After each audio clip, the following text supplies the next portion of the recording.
neither light nor matter can escape from that field. That's not true, Dick. Oh, I knew you had a theory about that. Well, the general scientific consensus is that you go through a black hole, suppose that you were unfortunate enough to fall inside one, disappear from what someone outside the black hole would see, and you would go through a time-space warp, come out on the other side of the galaxy through a white dwarf. You're not spoofing. Alive or not, I don't know. You're not spoofing. No, true. It's true. Matter of fact, another cosmic thing happened that messed up my weekend forecast. Did you hear about the solar flare we had Friday? Largest one in 10 years. And wouldn't you know it, I had forecast of fair weather, and that's what caused all the electrical storms, because the disruption in the solar wind caused by that giant solar flare. And that's what happened. It's a good excuse as any, but it's the truth. We're going to add a new feature today. This is Clean Air Week. The Lung Association in California is sponsoring this Clean Air Week. We want to clear up the environment. Unfortunately, the winds today, while it blew out the pollution, caused a problem with allergies. But we are starting a new feature today called the Air Pollution Index. And here's what it looks like. Today's index reading, it's very simple, is a 38. Now that means we're down in the good range, clean air. But if we get up to the unhealthy or hazardous levels, we'll issue advisories to you. No implications as far as health today. It's a pretty healthy environment. The forecast for tomorrow, because of increased heat and less wind, we should pop up to about 70, which is getting up there in the moderate range, but still healthy.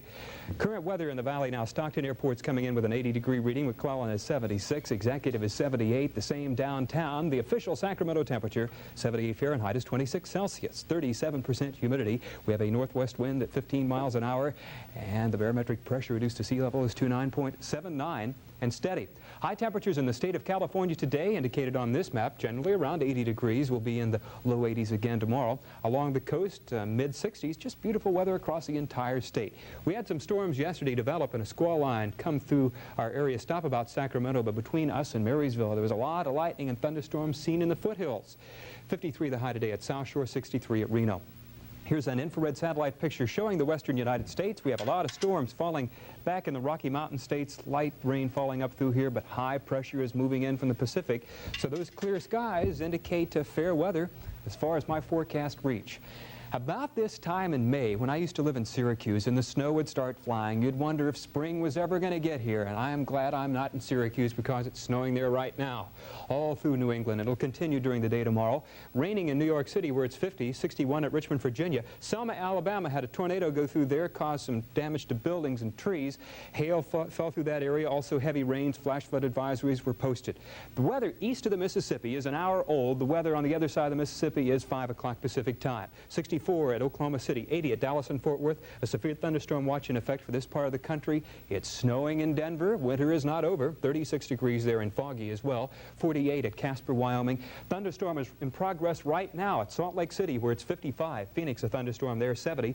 Fair, 64 at LA with light to moderate smog. 63 at San Francisco. Same along the northwest coast. Check-in with radar shows that there is no precipitation, as far as our 160-mile scan indicates. Our national forecast map for tomorrow shows that we'll have some rain falling through the southwest and also through Dixie. That snow will move through New England.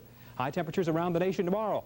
New York City will have a high of 57 degrees. The high tomorrow in Miami, 86. 77 in New Orleans. The high tomorrow at Chicago will be 55. At Phoenix, 78 for their high tomorrow. LA, 69. The high tomorrow at Portland will be 63 degrees. Our forecast for Northern California and Western Nevada, we have those wind warnings up if you're driving around. It'll be with us, dying down tonight, but starting up again tomorrow. Fair skies, warm afternoons. Coastal temperatures tonight, patchy fog along the coast, but very little of it. Low near 50, highs in the mid to upper 60s. Warmer inland. In the Sierra Nevada, lows in the 30s and 40s, highs tomorrow in the 60s, and inside the Tahoe Basin in the mid-50s. Santa Rosa through the Napa, Sonoma, and Diablo Valley, small craft advisories are in effect, so hold on to that boat, steer it well. Sierra foothills, Nevada City to Sonora, beautiful weather up there, highs in the upper 70s to near 80. And for the Central Valley of California, lows tonight will be near 50, highs tomorrow in the low 80s. Good suntan weather, and the 5-day outlook shows that there's nothing going to mess this one up. It'll be fair all the way through the week and even into the weekend. So let's keep the solar flares away and don't fall in any black holes, and tomorrow we'll see how the air pollution goes. I want to run through that black hole phenomenon as you understand it again. If you fall into a black hole, you go into a space-time warp and right. You actually come get out a white dwarf. That's right. You're not a white dwarf, but you come out of a white dwarf star. And then what do you do? I don't know. It's really Thanks, Steve. confusing. Thank you very much. Coming up next on News Service 10, perhaps a little more understandable.